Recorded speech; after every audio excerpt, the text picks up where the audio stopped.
मंगलाचरण से शुरू करें भाई, संभव मंगलाचरण प्रारंभ करते हैं। सभी लोग हाथ जोड़ लीजिए। जो एक शुद्ध विकार वर्जित अचल परम पदार्थ है, जो एक ज्ञायक भाव निर्मल नित्य निज परमार्थ है, जिसके दर्श व जानने का नाम दर्शन ज्ञान है।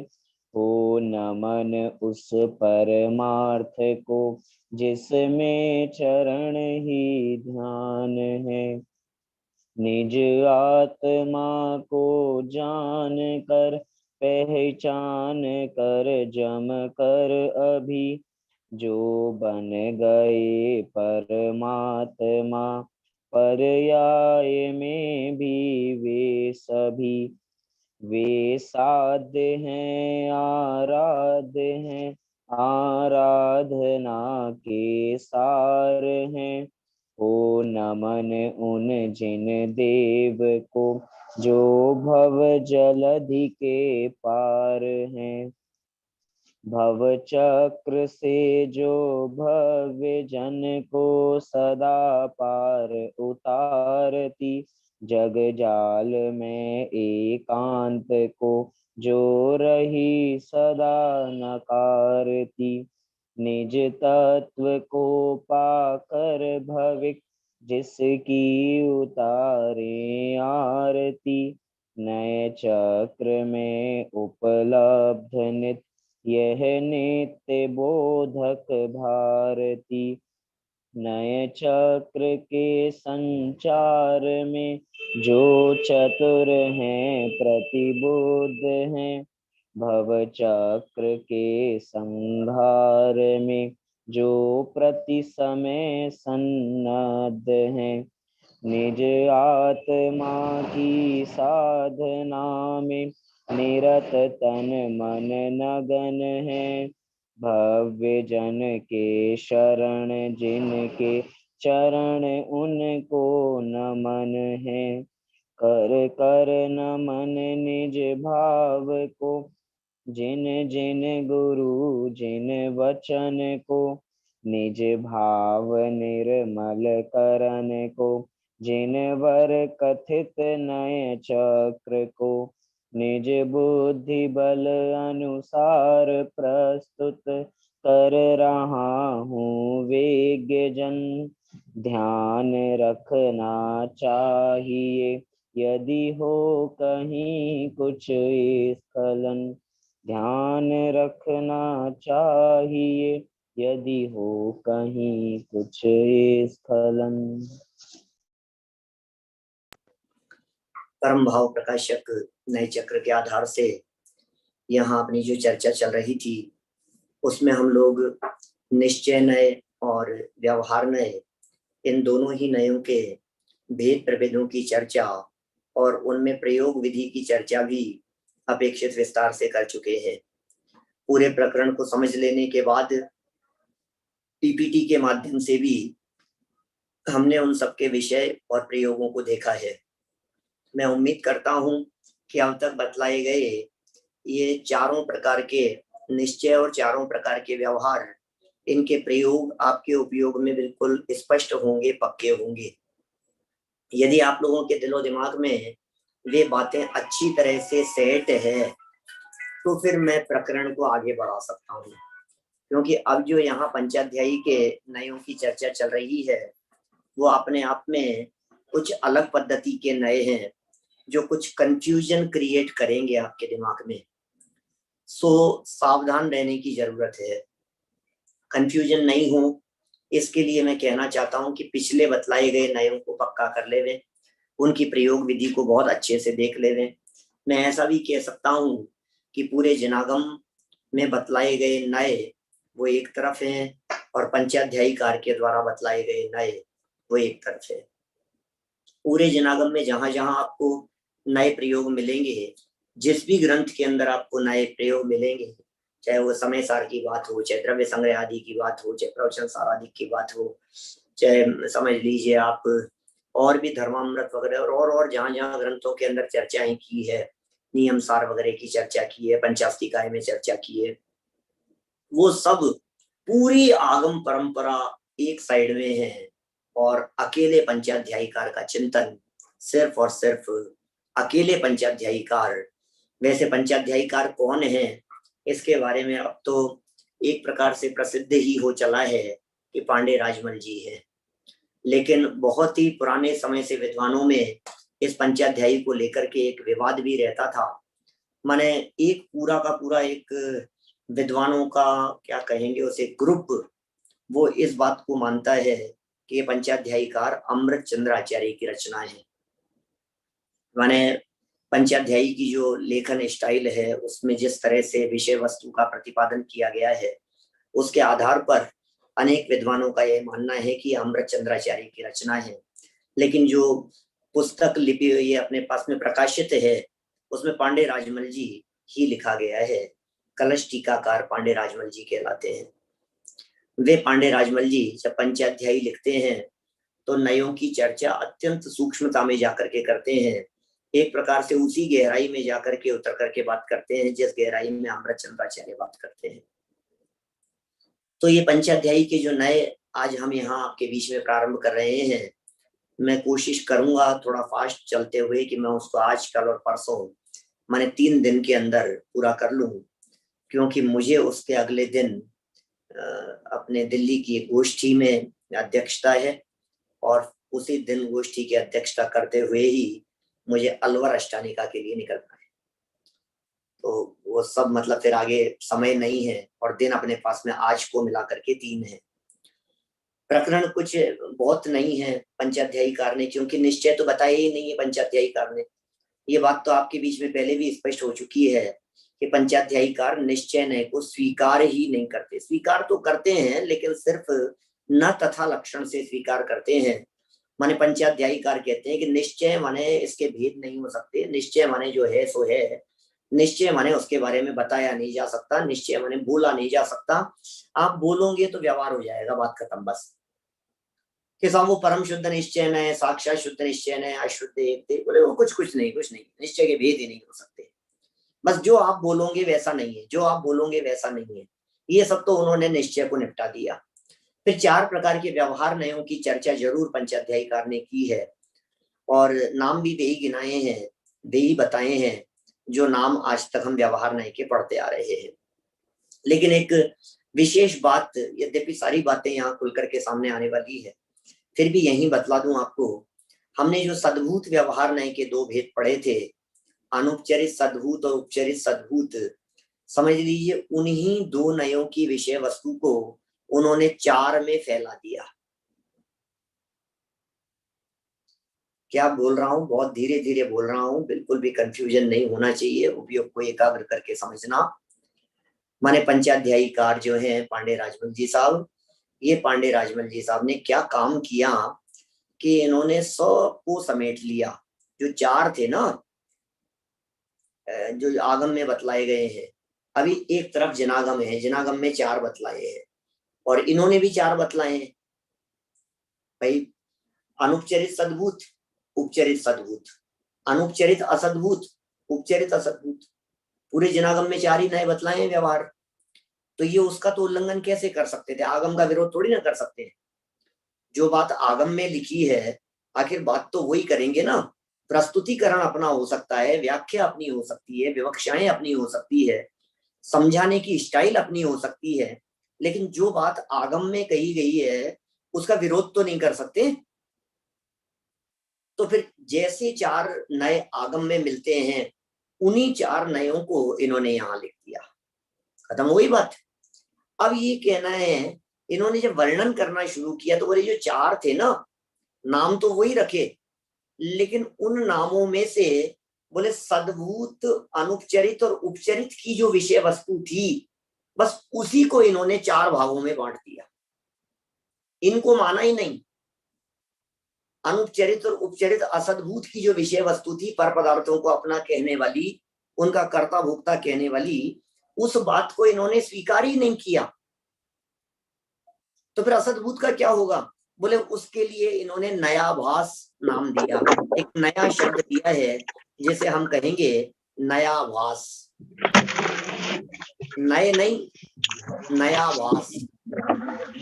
किसी के घर से आवाज आ रही है, उसे आप म्यूट कर लेंगे।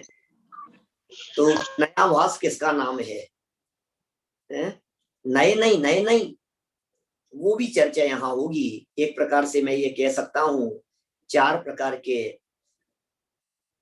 व्यवहार नए और 4 प्रकार के नयाभास, इस तरह से 8 बातें अपने को इस प्रकरण में जानने को मिलेगी। चलिए थोड़ा फास्ट चलेंगे, समझते हुए चलेंगे, बहुत ज्यादा समझना भी नहीं है, क्योंकि यदि इनको ज्यादा हमने समझ लिया तो पुराने समझे हुए के ऊपर पानी फिर जाएगा, उसमें मिला देंगे आप, कहीं ना कहीं गड़बड़ हो जाएगी। इसलिए इनको इतना, क्योंकि ये जो नए हैं पंचाध्यायी वाले नए, ये नए आपको पंचाध्यायी को छोड़कर और कहीं नहीं मिलेंगे, जिनागम में कहीं नहीं मिलेंगे। जो बातें हम यहाँ पढ़ रहे हैं 2 जगह मैं कह सकता हूँ, एक तो पंचाध्यायी ग्रंथ में मिलेंगे और दूसरे इस स्टाइल का प्रयोग गुरुदेव श्री के प्रवचनों में मिलेगा। गुरुदेव ने अपने प्रवचनों में जहां जहां नयों के प्रयोग किए हैं निश्चय व्यवहार के नाम पर, वो सारे के सारे प्रयोग पंचाध्यायी के आधार पर किए हैं। और उसके पीछे कारण ये रहा कि उन्होंने वो समय सार के प्रवचन करने के पहले पंचाध्यायी पढ़ी थी, तो उनके दिलो दिमाग में पंचाध्यायी पढ़ रहे थे, उनके दिमाग में वही सेट्स थे, तो जो उनके दिमाग में सेट थे बस वो अप्लाई करते चले गए। तो गुरुदेव श्री के प्रवचनों में और पांडे राजमल जी साहब के द्वारा लिखी गई इस पंचाध्यायी ग्रंथ में बस 2 जगह पर आपको ये बातें मिलेगी, बाकी पूरा जनागम एक तरफ है। इसलिए पूरी चर्चा कर लेने के बाद इनको स्वतंत्र रूप से कहा गया है। और ये प्रश्न शायद एक आध किसी ने बीच में उठाया भी था, जिसमें ये बात भी कही थी कि साहब पंचाध्यायीकार के नयों को इतना महत्व क्यों दिया गया है। वास्तव में पंचाध्यायीकार के नयों को कुछ भी विशेष महत्व नहीं दिया गया है, लेकिन चूंकि अलग से उनका निरूपण किया गया इसलिए वो अपने आप ही विशेष हो गए। कुछ विशेष नहीं करना चाहते थे दादा, उनका वर्णन क्यों करें, उनका ज्यादा विस्तार से उनका वर्णन क्यों करें। लेकिन हुआ क्या, अब अकेले पड़ गए तो अपने आप में विशेष हो गए। जब भी अकेले रह जाते हैं तो विशेष हो जाते हैं, सामान्य से विशेष में बढ़ जाते हैं। चलिए सामने स्क्रीन पर आपके शब्द दिख रहे हैं, शब्दावली दिखाई दे रही है, बस उसी को आधार बनाकर यहाँ अपन अपने प्रकरण को बढ़ा रहे हैं। पंचाध्यायी के अनुसार व्यवहार नय के भेद प्रभेद, माने चर्चा भी यही कर रहे हैं, व्यवहार नय के भेद प्रभेद। अब समय आ गया है कि हम पंचाध्यायी में समागत व्यवहार नय के भेद प्रभेदों के स्वरूप पर विस्तार से चर्चा करें।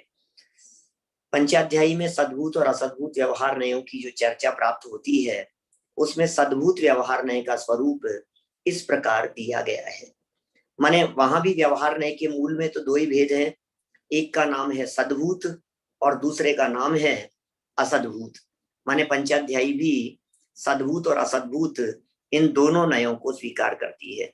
हाँ, एक बात और मैं यहाँ बीच में कहना चाहता हूँ कि गुरुदेव के प्रवचनों को जो विशेष रूप से सुनते हैं और विशेष रूप से पढ़ते हैं, उनके लिए ये नए, क्योंकि बीच बीच में गुरुदेव कहेंगे राग पर्याय तो असद्भूत व्यवहार का विषय है, राग तो असद्भूत व्यवहार ने से। अब आपको लगेगा असद्भूत व्यवहार कैसे होगा, राग पर्याय को उपचरित सद्भूत कहा जाना चाहिए ना, क्योंकि राग एक ही वस्तु में है, वस्तु में होता है वो सद्भूत होता है। राग तो हमारी विकारी पर्याय है, तो उपचरित सद्भूत होना चाहिए। लेकिन गुरुदेव प्रतिपादन करते समय कहेंगे वो तो असद्भूत व्यवहार है, वो तो असद्भूत व्यवहार है, फिर ये चक्कर पड़ेगा। तो देखिए इस स्वरूप के संदर्भ में पांडे राजमल जी साहब ने पंचाध्यायी प्रथम अध्याय श्लोक 525 से 527 तक जो बातें कही है वो श्लोक आपके सामने प्रस्तुत है। श्लोक के नीचे अनुवाद देखिए फटाफट। व्यवहार नय के 2 भेद है, एक सद्भूत व्यवहार नय और एक असद्भूत व्यवहार नय। जिस वस्तु का जो गुण है उसकी सद्भूत संज्ञा है, और उन गुणों की प्रवृत्ति मात्र का नाम व्यवहार है। मैंने सद्भूत व्यवहार को इन्होंने समझा दिया। सद्भूत व्यवहार क्या होता है? जिस वस्तु का जो गुण हो, जिस भी वस्तु की चर्चा चल रही है, उस वस्तु का जो गुण है, मतलब निजी गुण की चर्चा है, तो वो सद्भूत है। और गुणों की प्रवृत्ति मात्र को बतलाना, इसलिए वो व्यवहार हो गया। ठीक है। इसका खुलासा इस प्रकार है कि इस नय में वस्तु का असाधारण गुण ही विवक्षित होता है अथवा साधारण गुण अविवक्षित रहता है। असाधारण और साधारण गुण तो आप जानते ही हैं। असाधारण गुणों को विशेष गुण कहते हैं और साधारण गुणों को सामान्य गुण कहते हैं। तो यहाँ जो वस्तु की चर्चा चल रही है, उसमें असाधारण गुणों की चर्चा चल रही है। माने जीव की चर्चा चलेगी तो जीव के विशेष गुण की बात कही जाएगी। इस नय की प्रवृत्ति इसी प्रकार होती है, अन्य प्रकार से नहीं। इस नय का फल यह है कि इससे विवक्षित वस्तु के सिवा अन्य वस्तु में यह वह नहीं है, इस प्रकार निषेध बुद्धि हो जाती है। क्योंकि पर वस्तु से भेद बुद्धि का होना ही नय है, नय कुछ भेद का अभिव्यंजक नहीं है। माने पंचाध्यायीकार ऐसा भी है कि यहाँ सद्भूत व्यवहार नय की भी बात कर रहे हैं, आत्मा के गुणों की भी बात कर रहे हैं, असाधारण गुणों की भी बात कर रहे हैं। उसके बावजूद भी ये कह रहे हैं कुछ भेद को बताने वाला नहीं है नय। अभिव्यंजक माने बोलने वाला, बताने वाला, कहने वाला, वो तो नय कुछ भेद का अभिव्यंजक नहीं है। देखिए बात क्या कह रहे हैं यहाँ। पंचाध्यायी के अनुसार इस प्रकार से सद्भूत व्यवहार नय जीव के असाधारण गुणों की बात करने वाला हो गया। बराबर। अब आगे बढ़ते हैं। दूसरा, पंचाध्यायी के अनुसार असद्भूत व्यवहार नय का स्वरूप इस प्रकार है। देखिए असद्भूत व्यवहार नय के बारे में क्या कहते हैं। अन्य द्रव्य के गुणों की बलपूर्वक अन्य द्रव्य में संयोजना करना असद्भूत व्यवहार नय है। ये भी बहुत हमें स्पष्ट हो रही है यहाँ बात। हम भी तो यही कहते हैं, भाई जिस वस्तु की चर्चा चल रही है उसके गुणों की बात करो, वो सद्भूत है। और किसी पर वस्तु के साथ में संबंध बताओ, वो असद्भूत है। तो पंचाध्यायीकार भी जो ये बात कह रहे हैं, ये बात सही कह रहे हैं, परिभाषा में गलत थोड़ी, गड़बड़ थोड़ी ना करेंगे। असद्भूत व्यवहार नहीं की जो परिभाषा आगम में प्राप्त होती है, आखिर उसका उल्लंघन नहीं करेंगे। यहाँ बात तो वही कह रहे हैं जो पंचाध्यायीकार, जो अन्य आचार्यों ने कही है असद्भूत व्यवहार नहीं के संदर्भ में। असद्भूत व्यवहार नहीं की वही बात है। तो ये कह रहे हैं यहाँ पर अन्य द्रव्य के गुणों की बलपूर्वक अन्य द्रव्य में संयोजना करना। आपको ध्यान होगा पीछे मैंने असद्भूत व्यवहार नहीं की परिभाषा आपको एक अंडरलाइन करवाई थी, याद दिलवाया था मैंने पीछे। इसी के पिछले पृष्ठ पर जो अभी अभी पेज बदला है अपन ने, वहां जरा एक संस्कृत की लाइन देखिए, सेकंड लाइन असद्भूत के संदर्भ में। अन्य द्रव्यस्य गुणः संयोज्यन्ते बलाद् अन्यत्र। नीचे वाले में, हाँ सेकंड लाइन देखिए, अन्य द्रव्यस्य गुणः संयोज्यन्ते बलाद् अन्यत्र। दिख गई लाइन आपको? सेकंड लाइन, अन्य द्रव्यस्य माने अन्य द्रव्य के गुणः, अन्य द्रव्य के गुणों का क्या करना, संयोज्यन्ते संयोजन करना, बलात् माने जबरदस्ती, अन्यत्र माने दूसरे में। माने गुण तो किसी दूसरे द्रव्य का था, बात तो किसी दूसरे द्रव्य के संबंध में की जानी थी, और यहाँ बात किसी दूसरे द्रव्य के संबंध में कर दी गई। इसका नाम है असद्भूत व्यवहार। ख्याल में आ गई बात? माने अन्य द्रव्य से गुणः संयोज्यन्ते बलाद् अन्यत्र। ये लाइन ही मैं तो हमारे विद्यार्थियों को कहना चाहता हूँ कि ये लाइन आपको याद होनी चाहिए। अन्य द्रव्य से गुणः संयोज्यन्ते बलाद् अन्यत्र, ये असद्भूत व्यवहार नहीं की व्याख्या है पांडे राजमल जी के अनुसार। ठीक है ना? बड़ी सुंदर चर्चा है।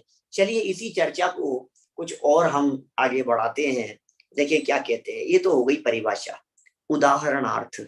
अब इसको उदाहरण में किस प्रकार से घटित करते हैं। उदाहरणार्थ वर्णादि वाले मूर्त द्रव्य का कर्म एक भेद है। अब देखना बात किस गहराई में जाकर के, किस स्टाइल में जाकर के ये बात करते हैं पांडे राजमल जी साहब। थोड़ा उपयोग को एकाग्र करके समझना। परिभाषा तो समझ में आ गई। दूसरे द्रव्य को दूसरे द्रव्य में मिलाना वो असद्भुत व्यवहार नय का काम है। परिभाषा समझ में आ गई। दो द्रव्यों की मिलावट वाली चर्चा होगी वो असद्भुत व्यवहार नय है। ये बात तो जनागम की मूल बात हो गई, ये तो हमारे समझ में आ गई। ये कह रहे हैं वर्णादि वाले मूर्त द्रव्य, कौन सा द्रव्य है? पुद्गल। उसका कर्म एक भेद है, माने कार्माण वर्गणाएं भी पुद्गल है ना, द्रव्य कर्म वो भी पुद्गल है। अतः वह भी मूर्त है, बराबर। माने वर्णादि वाले द्रव्य की बात करो जिसमें स्पर्श और गंध वर्ण होते हैं, वो मूर्त द्रव्य है। मूर्त द्रव्य के कई तरह के भेद हैं, माने उनमें कर्म भी है क्योंकि कार्माण वर्गणाएं भी है। 23 जाति की वर्गणाएं कही जाती है, 22 तो विशेष वर्गणाओं के भेद कहे जाते हैं, और एक कही जाती है कार्माण, नहीं सॉरी परमाणु। तो इस तरह से परमाणु को मिलाकर के 23 वर्गणाएं पुद्गल की हो जाती है। 5 पुद्गल की वर्गणाओं से विशेष प्रकार का संपर्क जीव के साथ में देखा जाता है। माने पुद्गलों के भेद है, चाहे वो कार्माण वर्गणा हो, चाहे तेजस वर्गणा हो, चाहे आहार वर्गणा हो, भाषा वर्गणा और मनोवर्गणा, है ना। माने इन सब वर्गणाओं से हमारा संपर्क विशेष रूप से देखा जाता है। तो कह रहे हैं कि कर्म जो है वो पुद्गल का भेद होने से वो भी मूर्त है। उसके संयोग से क्रोधादि यद्यपि मूर्त है। अब पहले तो क्या किया, कर्म को मूर्त बतलाया, वो तो एक्चुअल पोजीशन है कि कर्म मूर्त है। अब दूसरी बात कह रहे हैं कि उनके संयोग से, माने कर्म के संयोग से क्रोध आदि उत्पन्न होते हैं, तो बोले वो भी मूर्त है। कर्म तो मूर्त है ही, क्रोध आदि को भी मूर्त कह दिया, तो भी उन्हें जीव में हुए कहना यह असद्भुत व्यवहार नय का उदाहरण है। माने आप देख पा रहे होंगे ये बात क्या कह रहे हैं। पहले तो उनको जो राग द्वेष के भाव हैं, जो कषाय के भाव हैं, जो क्रोध के भाव हैं, परिणाम हैं, इनको कर्म जनित कह करके मूर्त सिद्ध किया, माने उनको पुद्गल के खाते में डाला विकारी भावों को, और पुद्गल के खाते में डालकर फिर ये कहा कि ये है तो पुद्गल के परिणाम और कह रहे हो जीव के, तो बोले ये असद्भुत पना हो गया। ख्याल में आ रही है असद्भुत पना क्या हुआ? भाई मैं तो जीव तत्व हूं, मैं तो जीव द्रव्य हूं, मैं तो त्रिकाली ध्रुव आत्मा हूं, और ये जो कर्म है, क्रोधादि हैं, रागादि हैं, विकारी भाव हैं, ये सब है पुद्गल। आपको जान करके आश्चर्य होगा, गुरुदेव के प्रवचनों को सुन करके समाज में अनेक लोग ऐसे हैं जो रागादि को जीव के कहने को ही तैयार नहीं। ये स्थिति है, इतना हावी है उनके दिमाग में। हमने कहा राग जीव की पर्याय में होता है, तो तुरंत कहते राग का जीव की पर्याय में होता है, राग तो पुद्गल है, राग तो पुद्गल है। अरे भाई राग पुद्गल नहीं है, राग को समय सार की शैली में पुद्गल कह दिया गया है। राग पुद्गल के लक्ष्य से उत्पन्न होता है, इसलिए पुद्गल कहा है।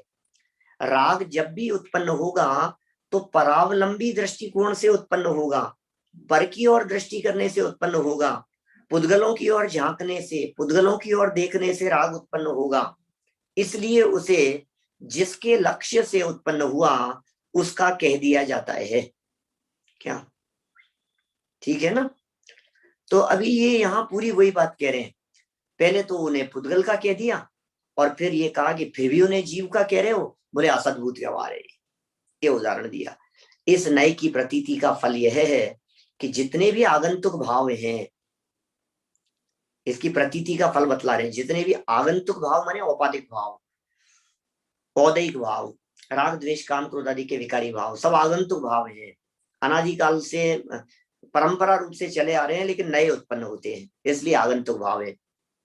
उनमें से उपाधि का त्याग कर देने पर जो शेष बचता है वही उस वस्तु का शुद्ध गुण है, ऐसा मानने वाला पुरुष ही सम्यक दृष्टि है।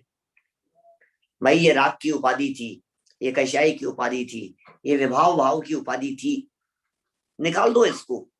मत देखो विभाव से, मत देखो विकार से, मत देखो अशुद्धता से, हटाओ उसको, उधर से उपयोग हटा दो, उधर से दृष्टि हटा दो। तो राग विभाव विकार इन सब से जो दृष्टि हटा दी जाती है और इन सब से दृष्टि हटा करके जब निरूपाधिक तत्व को देखा जाता है, वो वस्तु का शुद्ध गुण है और ऐसा देखने वाला जीव सम्यक दृष्टि है, वो सम्यक दृष्टि हो गया। उदाहरणार्थ उदाहरण दिया है, वही सब पंचाध्यायी चल रहे हैं, बिल्कुल उतार करके रखिए सारी बातें वहां से। उदाहरणार्थ सोना दूसरे पदार्थ के गुण के संबंध से कुछ सफेद सा प्रतीत होता है। अब देखिए 400 साल पुराना उदाहरण है पांडे राजमल जी का, इसलिए ऐसी बात कह रहे हैं। आज के हमारे ज्वेलरी वाले लोग तो ये कहेंगे, अरे पंडित जी सफेद क्यों नहीं दिखेगा, व्हाइट गोल्ड आता है ना। अब ये आज के जमाने में व्हाइट गोल्ड आने लग गया है, गोल्ड भी व्हाइट होने लग गया है। ये मुश्किल से 1-2 साल से व्हाइट गोल्ड चलते ना, 2-4 साल 5 साल हो गए होंगे, और इससे ज्यादा क्या, व्हाइट गोल्ड आ गया, ऐसा व्हाइट गोल्ड। ये मतलब गोल्ड गोल्ड जैसा ही नहीं लगे, ऐसा लगे चांदी पहन रखी, लेकिन व्हाइट गोल्ड, ऐसा व्हाइट गोल्ड गजब हो गया भैया। शास्त्रकारों ने तो ये लिखा है कि सोने का गुण है पीलापन, पीलापन, भारीपन, चिकनापन, ये सोने का गुण है, विशेष गुण है। लेकिन व्हाइट गोल्ड भी है। चलो कोई बात नहीं, उस व्हाइट गोल्ड की चर्चा को एक तरफ रखना, लौकिक बात है। यहाँ तो ये कह रहे हैं यदि वो सफेद दिखाई दे रहा है, इट मीन्स उसमें चांदी की मिलावट है, ये कह रहे हैं। परंतु जब उसमें से पर वस्तु के गुणों का संबंध छूट जाता है, तब वही सोना शुद्ध रूप से अनुभव में आने लगता है। माने जब उसकी अशुद्धता निकल जाएगी तो फिर सफेद नहीं दिखेगा, फिर वो येलो जो उसका एक्चुअल कलर है गोल्ड का, वो वैसा ही दिखाई देगा।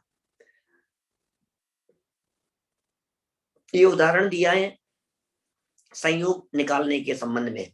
आगंतुक भाव थे, माने वे आगंतुक भाव उपाधि जन्य थे, बोले उनको दृष्टि में से हटा दो और आप शुद्ध अनुभव करो, ऐसा मानने वाला जीव सम्यक दृष्टि होता है। उक्त कथन में पंचाध्यायीकार ने सद्भूत और असद्भूत व्यवहार नयों के स्वरूप एवं विषय वस्तु का जिस प्रकार स्पष्टीकरण किया है, दादा लिख रहे हैं ये बात, उन्होंने सद्भूत और असद्भूत व्यवहार नयों के स्वरूप का जिस प्रकार स्पष्टीकरण किया है, उससे यह बात स्पष्ट होती है कि उनके मतानुसार सद्भूत व्यवहार नए वस्तु के असाधारण गुणों के आधार पर वस्तु को पर वस्तु से भिन्न स्थापित करता है। ठीक है, वापस पढ़िए, धीरे धीरे पढ़िए, लाइन समझ में आनी चाहिए। क्या लिख रहे हैं ये, पंचाध्यायीकार ने सद्भूत और असद्भूत का तो स्वरूप स्पष्ट कर दिया है, ठीक है, लेकिन जिस प्रकार से स्पष्टीकरण किया है, क्या जिस प्रकार से स्पष्टीकरण किया है, उससे यह बात स्पष्ट हो जाती है कि उनके मतानुसार सद्भूत व्यवहार नहीं कैसा है, वस्तु के असाधारण गुण के आधार पर वस्तु को पर वस्तु से भिन्न स्थापित करता है। असाधारण गुणों के आधार पर से भिन्नता स्थापित करता है। ध्यान देना, कुछ भेद का अभिव्यंजक नहीं है, ये पीछे लिखा था। माने पंचाध्यायीकार भेद कराने वाले को व्यवहार नहीं मान रहे हैं। यहाँ पंचाध्यायीकार कह रहे हैं कि बस ये दूसरे से भिन्नता स्थापित की है उसने, ऐसा काम कर रहा है। उनके मतानुसार या उनके अनुसार इस नए का प्रयोजन भी पर वस्तु से भिन्नता की प्रतीति मात्र है। पर वस्तु से अलग कर दिया है, पर वस्तु से भिन्नता की प्रतीति मात्र है। उनका स्पष्ट कहना है कि यह नए अखंड वस्तु में भेद करके, क्या कह रहे हैं यह नए अखंड वस्तु में भेद करके वस्तु स्वरूप को स्पष्ट करने वाले भेद का अभिव्यंजक नहीं है, अपितु पर से भिन्नता बताने वाला ही है। सद्भूत व्यवहार ने भेद नहीं बतलाता, सद्भूत व्यवहार ने भेद नहीं करता, पर से भेद कराता है। ये कह रहे हैं भेद तो व्यवहार, भेद तो व्यवहार ऐसा लिखा है ना, तो बोले पर से भेद कराता है, अपने में भेद नहीं करता, भेद का अभिव्यंजक नहीं है, भिन्नता बताने वाला ही है। यद्यपि असद्भूत व्यवहार नहीं की परिभाषा तो यहाँ भी बहुत कुछ अन्य ग्रंथों के अनुसार ही दी गई है। असद्भूत व्यवहार नहीं की परिभाषा कैसी लिख रहे हैं ये पंचाध्यायीकार, जैसी लिखी थी अन्य द्रव्यस्य गुणा संयोज्यन्ते बलाद् अन्यत्र, अन्य द्रव्यस्य गुणः संयोज्यन्ते बलाद् अन्यत्र, ये जैसी परिभाषा और ग्रंथों में लिखी है वैसी यहाँ भी लिख दी है। तथापि यहाँ क्रोधादि को जीव का कहना यह असद्भूत व्यवहार नय का विषय बताया गया है। बोलो, परिभाषा तो वही दी है, लेकिन क्रोध जीव का है, क्रोधादि को जीव का कहा जा रहा है, इसे असद्भूत व्यवहार नय का विषय बतलाया जा रहा है, जबकि अन्यत्र क्रोध आदि को जीव का बताना सद्भूत व्यवहार नहीं के भेदों में लिया जाता है। बोलो, आप लोगों को स्पष्ट होगी ना ये बात? क्रोध जीव का है, राग जीव का है, विभाव भाव जीव का है, विकारी भाव जीव का है, ये बातें कौन से नय की है? पक्का रखना उसको, पुरानी वाली बातों को, इसलिए इतनी प्रैक्टिस कराई है, इसलिए इतना याद कराया है, सामने रखना चार्ट बना हुआ। अल्प विकसित और विकारी पर्यायों को विषय करने वाला कौन सा नय था? अल्प विकसित और विकारी पर्यायों को विषय बनाने वाला कौन सा नय था? उपचरित सद्भूत। शैलेश भाई सही कह रहे, उपचरित सद्भूत व्यवहार नय है, बराबर है बात, क्या दिक्कत है? अब यहाँ ये कह रहे हैं इसी विकारी पर्याय को जीव का कहने वाला, बोले असद्भूत व्यवहार नय। अब क्या करें? बीच में एक शब्द आया था अभिव्यंजक, मैंने बतलाया था भेद का अभिव्यंजक नहीं है, अभिव्यंजक शब्द का अर्थ होता है कहने वाला, भेद का अभिव्यंजक माने भेद को कहने वाला, भेद को बताने वाला, ठीक है ना? उल्लास भाई बिल्कुल सही जवाब है। माने ये सद्भूत व्यवहार नय जो क्रोधादिक को अपना कहता है वो उपचरित सद्भूत व्यवहार नय ही होता है, लेकिन पंचाध्यायी में या गुरुदेव के व्याख्यानों में इसे असद्भूत कह करके पुकारा गया होगा। तो बी अलर्ट, पढ़ते समय पुस्तक में करेक्शन नहीं करें, अपने माइंड में करेक्शन करें, और करेक्शन नहीं करना है, जहां जिस विवक्षा से बात लिखी हो वहां उस विवक्षा से उस बात को समझ ले। बढ़े आगे। पंचाध्यायीकार को अपने अभिष्ट की सिद्धि के लिए इसमें कुछ खींचतान भी करनी पड़ी है। बोलो, माने अन्य द्रव्य से गुणा संयोज्यन्ते बलाद् अन्यत्र, इस बात को क्रोध में सिद्ध करने के लिए उन्हें थोड़ी खींचतान भी करनी पड़ी है। क्रोधादि भाव जो कि जीव के ही विकारी भाव हैं, बराबर, क्रोध भाव, विकार भाव, राग भाव जीव के ही विकारी भाव हैं, उन्हें पहले तो पुद्गल कर्मों के संयोग से उत्पन्न होने के कारण मूर्त कहा गया। भाई पहला तो काम ये करो कि इन क्रोधादिक को कहो कि पुद्गल के संयोग से उत्पन्न हो रहे हैं, ये भी मूर्ति है, क्रोध भी मूर्ति है, ये भी पुद्गली है, मूर्त कहा गया। और फिर उन्हें अमूर्त जीव का कहकर असद्भूत व्यवहार नय का विषय बताया गया। समझ में आ रही है? मुझे तो मैं पढ़ता हूं तो मुझे बड़ा मजा आता है देख देख करके जनागम की विवक्षाएं। पहले तो देखो अपराधी लोग क्या करते हैं, अपराध करने वाले जो लोग होते हैं वे अपराधी लोग क्या करते हैं, पहला काम तो ये करते हैं कि सबूत मिटाते हैं अपराध करने के बाद, और फिर क्या बात करते हैं कि कोई दूसरा सबूत छोड़ते हैं और उस सबूत को जो अपना था उसे जिस पर इल्जाम लगाना है उसका घटित कर देते हैं, उसका सिद्ध कर देते हैं। तो पहले तो क्रोध के बारे में कहा कि भैया क्रोध जीव का नहीं है, तो बोले किसका है? बोले पुद्गल का है। और चूंकि ये पुद्गल का है और पुद्गल होता है मूर्तिक, इसलिए माय लॉर्ड हम आपसे ये कहना चाहते हैं कि ये जो क्रोध है ये क्रोध पुद्गल का ही है, इस क्रोध का जन्मदाता पुद्गल है, इसलिए क्रोध पुद्गल है। और क्रोध चूंकि पुद्गल है और मैं चेतन हूं, इसलिए हम दोनों में द्रव्य भेद होने के कारण, प्रदेश भेद होने के कारण मैं ये कहना चाहता हूं कि इसे असद्भूत व्यवहार नहीं की विवक्षा से समझना चाहिए। सच्चाई ये है कि मैं क्रोध का करता नहीं हूं। ये खींचतान कर दी उन्होंने थोड़ी सी। ये पंचाध्यायीकार की खींचतान है। इस संबंध में विशेष चर्चा व्यवहार नहीं कि उपचरित अनुपचरित सद्भूत असद्भूत सभी भेद प्रभेदों के स्पष्टीकरण के उपरांत करना ही समुचित होगा।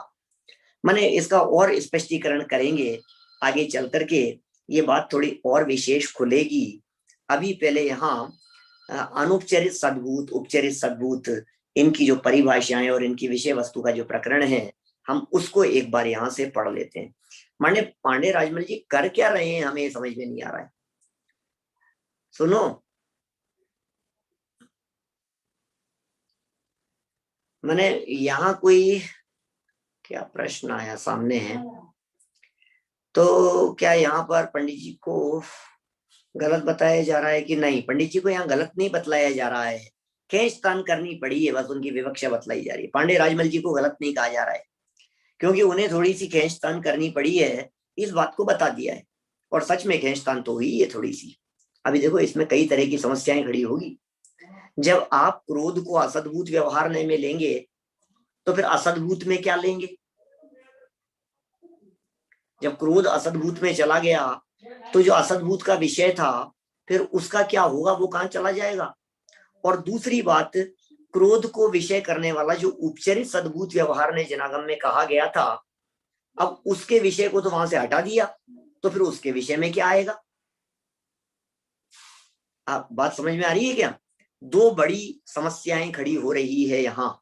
अभी इनके भेदों की चर्चा करते समय बात आएगी, लेकिन समस्याएं क्या खड़ी हो रही है उसे एक बार समझना गहराई से, मैं क्या कह रहा हूं। देखिए, समस्या ये खड़ी हो रही है कि यदि क्रोध पर्याय को असद्भूत के खाते में डाल दिया तो फिर शरीर को अपना कहने वाला, परद्रव्य को अपना कहने वाला, क्या वो भी कथन और क्रोध को अपना कहने वाला कथन दोनों एक जैसे हैं?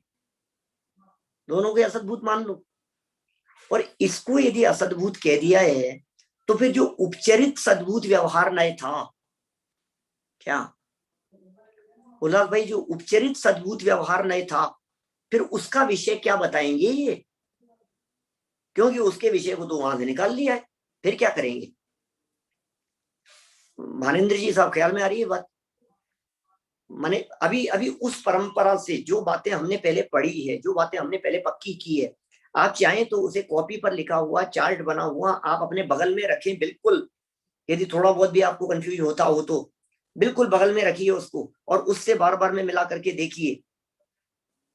द्रव्य कर्मों और शरीर को कहने वाला, क्या द्रव्य कर्मों और शरीर को कहने वाले के अंदर ये क्रोधादि वाले को मिला दिया, और क्रोधादि विकारी भावों को, अल्प विकसित और विकारी पर्यायों को जो लेता था उसमें से उसको निकाल करके इधर पटक दिया आपने। अब उसका विषय क्या होगा? तो बोले सुनो, हम इन चारों का विषय पढ़ते हैं तो बात थोड़ी सी स्पष्ट होगी। देखिए, मैं आगे पढ़ता हूं बात को, विवक्षा समझा रहे हैं। अनुपचरित सद्भूत व्यवहार का स्वरूप और विषय वस्तु पंचाध्यायी में इस प्रकार दी गई है। पढ़िए नीचे क्या है।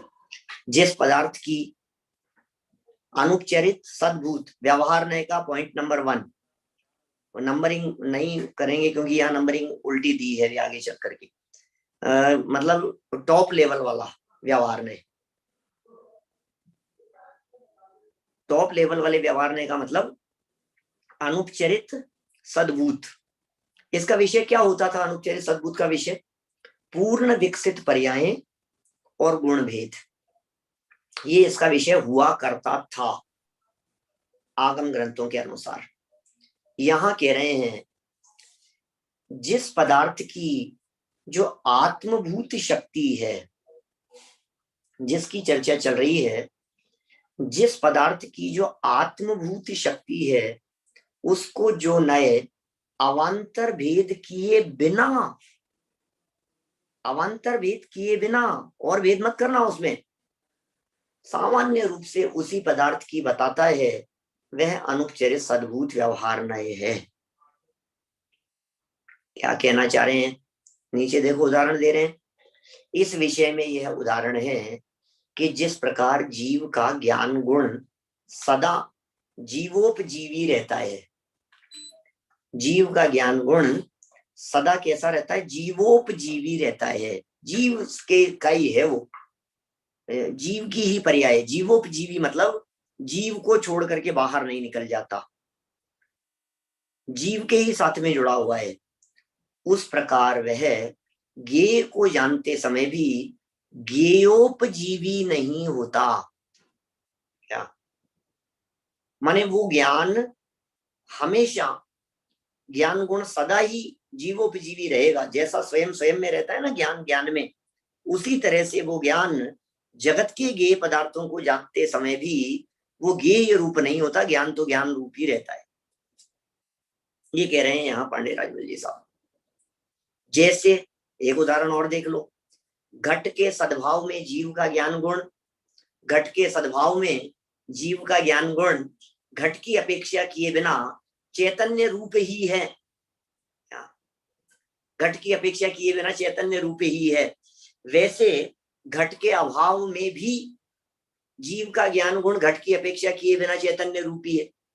अब आप कहो साहब, घड़े का ज्ञान, बिल्ली का ज्ञान, कबूतर का ज्ञान, मोबाइल का ज्ञान, इंग्लिश का ज्ञान, तो बोले सुनो, जब तुम इंग्लिश का ज्ञान कह रहे हो तब भी ज्ञान तो आत्मा का ही है।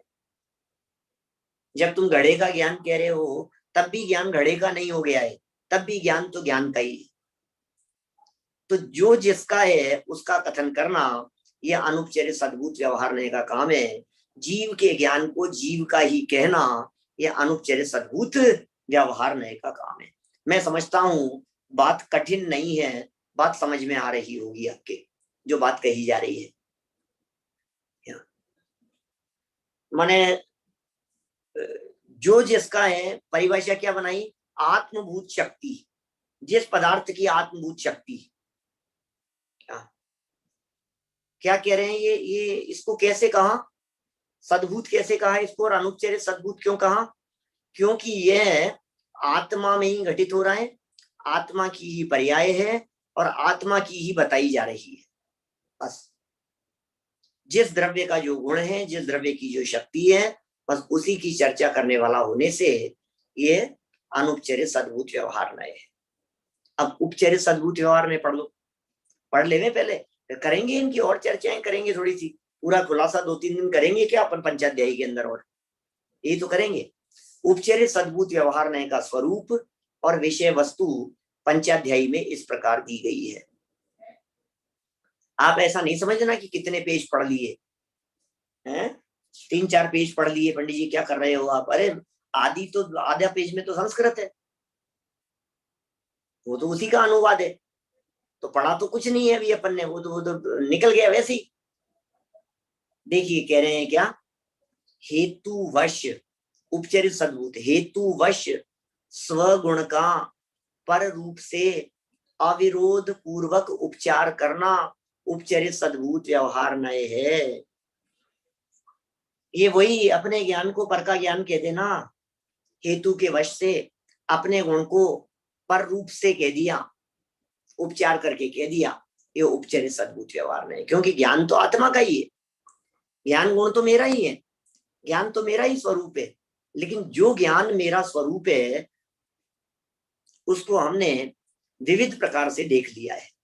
ये सब यहाँ शामिल हो गई बात। जैसे जैसे क्या कह रहे हैं, अर्थ विकल्पात्मक ज्ञान है, अर्थ विकल्पात्मक ज्ञान प्रमाण है, यह प्रमाण का लक्षण है, यह उपचरित सद्भूत व्यवहार नय का उदाहरण है। स्व पर समुदाय का नाम अर्थ है और ज्ञान का उस रूप होना ही विकल्प है। माने पदार्थ और ज्ञान का उस रूप होना ये उसका विकल्प। माने ज्ञान ज्ञेय रूप दिखाई दे रहा है, ज्ञान घड़े रूप दिखाई दे रहा है, ज्ञान बंदर रूप दिखाई दे रहा है, ज्ञान किताब रूप दिखाई दे रहा है, टेबल रूप दिखाई दे रहा है, ज्ञान कुर्सी रूप दिखाई दे रहा है। तो ये जो ज्ञान जो पर रूप हुआ, स्वपर समुदाय रूप पदार्थ रूप हुआ, ये उसका विकल्प है। और ये क्या कहला रहा है, इसे कह रहे हैं यहाँ उपचरित सद्भूत व्यवहार में। आगे भी लिखा, सत सामान्य निर्विकल्पक होने के कारण उसकी अपेक्षा यद्यपि ये लक्षण असत्य है। क्या सत सामान्य तो निर्विकल्पक है, सत सामान्य वस्तु सामान्य, उसकी अपेक्षा ये जो लक्षण बनाया गया है ये असत्य है। तथापि आलम्बन के बिना, अवलंबन के बिना विषय रहित ज्ञान का कथन करना शक्य नहीं है। भाई बात सही है, अवलंबन नहीं होगा तो विषय रहित ज्ञान का क्या होगा, हम कैसे कहेंगे? बताना तो पड़ेगा ना, किसका ज्ञान, किसका ज्ञान। ज्ञान का ज्ञान कहने से तो काम नहीं चलेगा। वस्तु स्थिति तो ये ज्ञान का ज्ञान है, ज्ञेयक का ज्ञेयक का ज्ञान है। तो आत्मा का ज्ञान, ज्ञान का ज्ञान, वस्तु का ज्ञान, इन बातों को तो अनुपचरित सद्भूत में ले लिया था, बराबर। पांडे राजमल जी की बात कर रहा हूं, अनुपचरित सद्भूत में ले लिया था ज्ञान का ज्ञान, और सेकंड स्टेप पर आकर उपचरित सद्भूत में ले लिया। जो ज्ञान आत्मा का था उस ज्ञान को हमने जड़ का ज्ञान कह दिया, उस ज्ञान को हमने शास्त्र का ज्ञान कह दिया, उस ज्ञान को हमने पुद्गल का ज्ञान कह दिया, है ना, आगम का ज्ञान कह दिया। तो ये जो परावलंबी बना हुआ उसका अवलंबन जो पर का लिया है, ये सब उपचरित सद्भूत व्यवहार नए हैं। उनको खुद को ही इस तरह का लगा कि भाई ये पर का अवलंबन क्यों लिया जा रहा है, यहाँ पर के अवलंबन की बात क्यों कर रहे हो आप, ज्ञान तो स्वावलंबी होना चाहिए, ज्ञान को जानने के लिए पर की अपेक्षा कहाँ है। तो कहा भैया अवलंबन के बिना विषय रहित ज्ञान का कथन करना शक्य नहीं है, विषय रहित ज्ञान बतलाया नहीं जा सकता है, अवलंबन तो लेना ही पड़ेगा, बिना अवलंबन की बात होगी। इसलिए यद्यपि ज्ञान दूसरों की अपेक्षा किए बिना ही स्वरूप सिद्ध होने से, क्या कह रहे हैं, इसलिए यद्यपि ज्ञान दूसरों की अपेक्षा किए बिना ही स्वरूप सिद्ध होने से सद्भूत है। क्या कह दिया, स्वरूप सिद्ध होने से सद्भूत है ज्ञान। ज्ञान तो सद्भूत ही है, क्योंकि ज्ञान तो स्वरूप से तो आत्मा का ही है ना, ज्ञान तो आत्मा में ही है। इसलिए यद्यपि वो सद्भूत ही है, तथापि हेतु के वश से यहाँ उसका दूसरे की अपेक्षा से उपचार किया जाता है। ख्याल में आ गई बात? भाई यद्यपि ज्ञान आत्मा का है, लेकिन किसके अवलंबन लेकर के उत्पन्न हुआ है, इस बात को आधार बना करके उसके बारे में ये कह दिया जाता है कि ये पर का हो गया, ये पर का हो गया, ये पर का हो गया। सद्भूत ख्याल में आ गया कि आप लोगों के सद्भूत क्या चीजें हैं? ये सद्भूत व्यवहार, अनुपचरित और उपचरित सद्भूत व्यवहार नए में पांडे राजमल जी ने किन बातों को शामिल किया है, पंचाध्यायीकार ने किन बातों को शामिल किया है, बोलिए। पंचाध्यायीकार ने अनुपचरित सद्भूत व्यवहार नए में असाधारण जीव के गुणों को कहा, ठीक है, और उपचरित सद्भूत व्यवहार नए में ज्ञान को अर्थ विकल्पात्मक कहा, ज्ञान को स्व पर अर्थ विकल्पात्मक कह करके पुकारा गया है, ठीक है ना।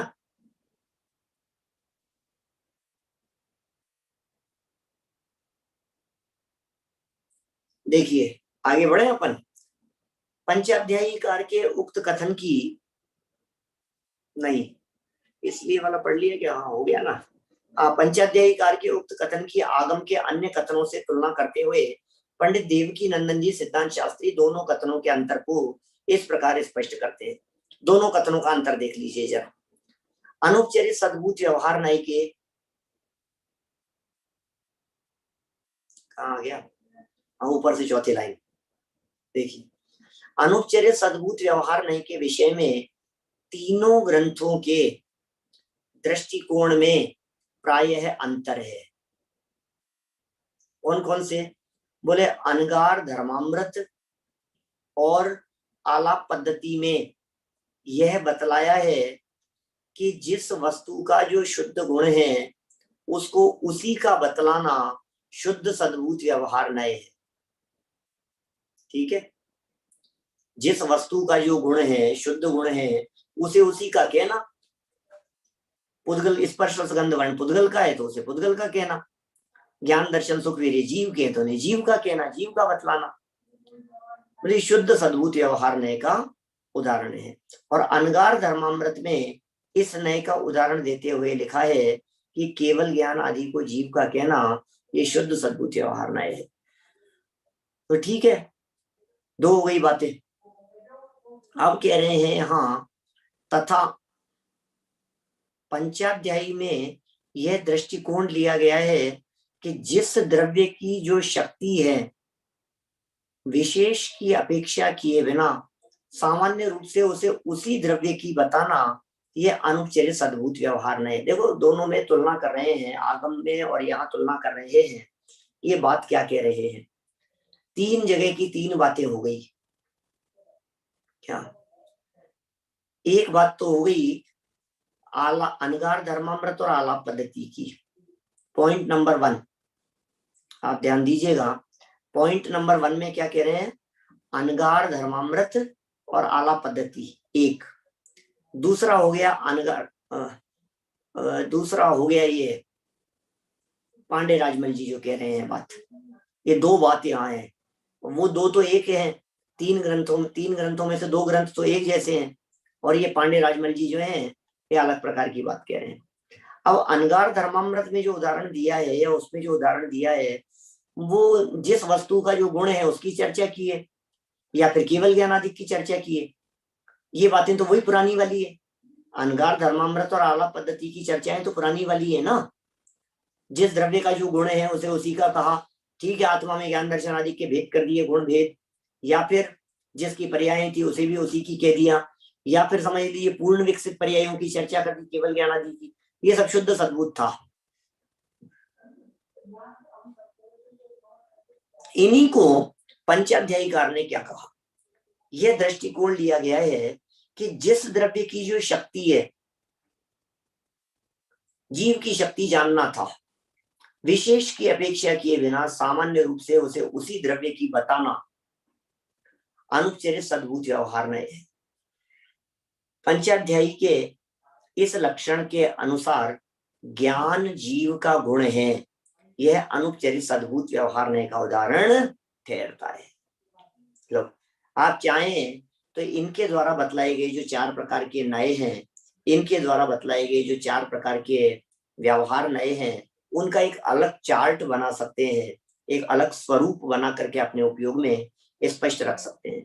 अनुपचरित सद्भूत व्यवहार नए का ये उदाहरण हो गया है।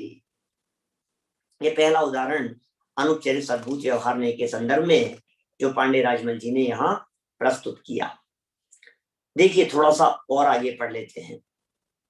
थोड़ा सा यद्यपि समय हो गया है अपना, लेकिन दो मिनट और लेंगे, 2-3 मिनट। बात यह है कि अनगार धर्मामृत और आलाप पद्धति में शुद्धता और अशुद्धता का विभाग करके इस नए का विभाग किया गया है।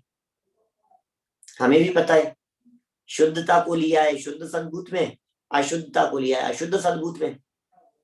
ये किया है, ये मालूम है हमारे को। परंतु पंचाध्यायी में ऐसा विभाग करना इष्ट नहीं है। वहां यद्यपि उपाधि का त्याग इष्ट है, परंतु यह कथन सब प्रकार से निरुपाधि होना चाहिए। ज्ञान के साथ केवल पद लगाना यह भी एक उपाधि है, अतः केवल ज्ञान जीव का है ऐसा न कहकर ज्ञान जीव का है ऐसा कथन करना ही अनुपचरित सद्भूत व्यवहार नय है। यह पंचाध्यायीकार का अभिप्राय है। पढ़ लीजिए अच्छे से और पढ़ लीजिएगा, एक बार पक्का हो जाना चाहिए हमारे दिल में, दिमाग में, उपयोग में, चिंतन में। ये पंचाध्यायीकार क्या कह रहे हैं यहाँ पर? अनुपचरित सद्भूत व्यवहार नय का ये उदाहरण है पंचाध्यायीकार के अभिप्राय अनुसार। यहाँ अर्थ विकल्पात्मक ज्ञान प्रमाण है ऐसा कहना उपचरित सद्भूत व्यवहार नय का उदाहरण बतलाया है। यहाँ मतलब पंचाध्यायी में, पंचाध्यायी के नए है ना, इसलिए यहाँ शब्द का जब प्रयोग करेंगे तो पंचाध्यायी लगाना यहाँ, और जब ये कहेंगे वहां ऐसा लिखा है तो समझ लेना कि पंचाध्यायी के अलावा किसी और ग्रंथ की बात चल रही है। तो कह रहे हैं यहाँ क्या बात है? बोले यहाँ तो बात ऐसी है कि यहाँ केवल पद भी यदि लगा दिया है तो वो भी उपाधि हो गई है, इसलिए ज्ञान जीव का है इतना मात्र ही टॉप लेवल वाला व्यवहार होगा अनुपचरित सद्भूत व्यवहार में। यहाँ अर्थ विकल्पात्मक ज्ञान प्रमाण है ऐसा कहना उपचरित सद्भूत व्यवहार ने का उदाहरण बतलाया है। इस उदाहरण के अनुसार ज्ञान प्रमाण है, इस उदाहरण के अनुसार ज्ञान प्रमाण है।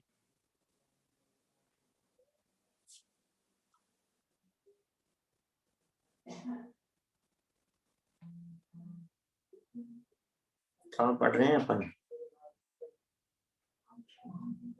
यहाँ अर्थ विकल्पात्मक पढ़ रहे हैं ना, इस पैराग्राफ को देखो। यहाँ अर्थ विकल्पात्मक ज्ञान प्रमाण है, ऐसा कहना उपचरित सद्भूत व्यवहार नहीं का उदाहरण बतलाया है। इस उदाहरण के अनुसार ज्ञान प्रमाण है, इतना तो सद्भूत व्यवहार नहीं का उदाहरण ठहरता है। ज्ञान प्रमाण है, इतना तो सद्भूत व्यवहार नहीं का उदाहरण ठहरता है, और उसे अर्थ विकल्पात्मक कहना यह उपचार ठहरता है। माने यहाँ उपचार क्या घटित किया? बोले अर्थ विकल्पात्मक पने को उपचार घटित किया गया। यद्यपि ज्ञान स्वरूप सिद्ध है, तथापि उसे अर्थ विकल्पात्मक बताया जाता है। ज्ञान स्वरूप सिद्ध है, ज्ञान तो ज्ञान का है, ज्ञान तो ज्ञायक का है। यद्यपि ये बात बतलाई जा रही है, तथापि क्या कह रहे हैं? उसे अर्थ विकल्पात्मक बताया जा रहा है, इसलिए वह उपचरित सद्भूत व्यवहार ने का उदाहरण हुआ। अनगार धर्मामृत में मति ज्ञान आदि जीव के हैं, यह उपचरित सद्भूत व्यवहार ने का उदाहरण दिया है। वहां उपचार का कारण अशुद्धता ली गई है, जबकि पंचाध्यायी में इसका कारण निज गुण का पर रूप से कथन करना लिया गया है। इस प्रकार इन दोनों विवेचनों में क्या अंतर है, यह स्पष्ट हो जाता है। तो कुल मिलाकर के यहाँ अपन ने मोटी मोटी बात सद्भूत व्यवहार के संदर्भ में और असद्भूत व्यवहार के संदर्भ में तो पहले पढ़ी थी, और समापन समारोह की तरफ आते आते हम कहाँ पहुंच गए? अनुपचरित सद्भूत और उपचरित सद्भूत व्यवहार की तरफ। अनुपचरित सद्भूत में उन्होंने ज्ञान को ज्ञान के साथ में जोड़ करके देखने की बात कही, और उपचरित सद्भूत व्यवहार में ज्ञान को अर्थ विकल्पात्मक कह करके बतलाया। माने ज्ञान का अर्थ विकल्पात्मक पना ही ये ऐसा है, ज्ञान का अर्थ विकल्पात्मक पना ही उसका उपचरित पना है। तो इस तरह से उपचरित सद्भूत व्यवहार ने तो दो प्रकार के व्यवहार ने हमने पंचाध्यायीकार के अनुसार यहाँ देखे हैं। कल और प्रकार के व्यवहार ने उनको पढ़ते हुए आगे बढ़ेंगे। अभी की बात को मैं यहीं विराम दे रहा हूँ। आपके यदि कोई प्रश्न हो तो आप जरूर सामने रखिए, कुछ यदि पूछना हो तो जरूर सामने रखिए।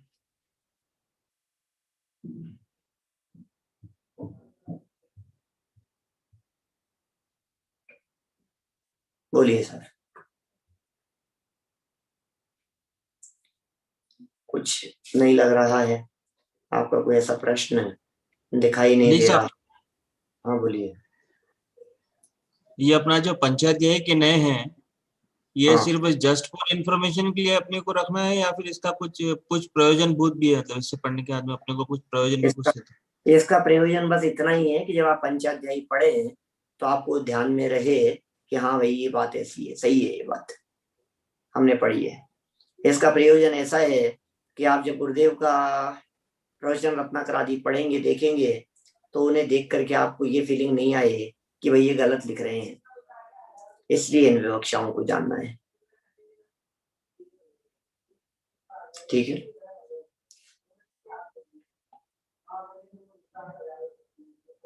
कंफ्यूजन बिल्कुल भी नहीं है। कंफ्यूजन तब दिखाई देगा जब आपको पिछला याद नहीं होगा।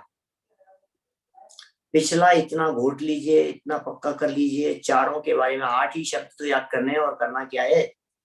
नए के नाम आपको याद है, उस नए की विषयभूत वस्तु क्या है? जैसे अनुपचरित सद्भूत व्यवहार नए की विषय वस्तु क्या है? बोले पूर्ण विकसित और गुणभेद। बोले खत्म। इतना पूर्ण विकसित और गुणभेद इतना सा याद रखना है। दूसरे नंबर का नए कौन सा था? उपचरित सद्भूत व्यवहार नए। तो कितना पक्का करना है उस चीज को, उपचरित सद्भूत को? बोले इतना पक्का कर लीजिए उपचरित सद्भूत व्यवहार नए को, जिसके बारे में बतला दीजिए आप अल्प विकसित और विकारी पर्याय। 2 शब्द याद कर लिए, पक्का हो गया, दिमाग में सेट हो गया। 2 नंबर अल्प विकसित विकारी पर्याय। असद्भूत की तरफ आ जाओ। अनुपचरित असद्भूत व्यवहार नए का क्या विषय है? बोले द्रव्य कर्म शरीर की चर्चा करने वाला। बात खत्म। 2 ही शब्द तो याद रखने हैं, अल्प विकसित और विकारी पर्याय, द्रव्य कर्म और शरीर। अनुपचरित असद्भूत के लिए द्रव्य कर्म और शरीर, और चौथा अंतिम उपचरित असद्भूत व्यवहार ने बोले भिन्न क्षेत्रवर्ती पृथक पदार्थ और उन पदार्थों को अपना कहना, जैसे इसे अपना कहना पेन को, ये पेन मेरा है। तो ये भिन्न क्षेत्रवर्ती पदार्थ, उन्हें अपना कहने वाला उपचरित सद्भुत व्यवहार में, ये परिभाषाएं यहाँ नहीं लगेगी, लेकिन ये पक्की रखनी है आपको। और ये पक्की रख करके जब यहाँ कंपैरिजन करवाएंगे दोनों में, जब यहाँ तुलना कराएंगे, तो परिभाषा तुरंत ख्याल में आनी चाहिए कि वहां ये परिभाषा थी और यहाँ ये कह रहे हैं, और ये इस तरह का भेद है थोड़ा सा इसमें। तो इस तरह की बातें हैं, उपयोग की एकाग्रता पूर्वक सभी लोग लाभ ले रहे हैं। अभी की बात को यहीं विराम दे रहा हूं। एक और छोटा सा प्रश्न आ रहा है सामने, चलो कल कर लेंगे। अर्थ विकल्पात्मक को एक बार फिर से बतलाइए, कल कर लेंगे अर्थ विकल्पात्मक, अभी तो बताया है ना। जनवाने निज निधि निज में बताई, यह अनंत उपकार है, उसके लिए जिन वाणी माँ को वंदना शत बार है, वंदना शत बार।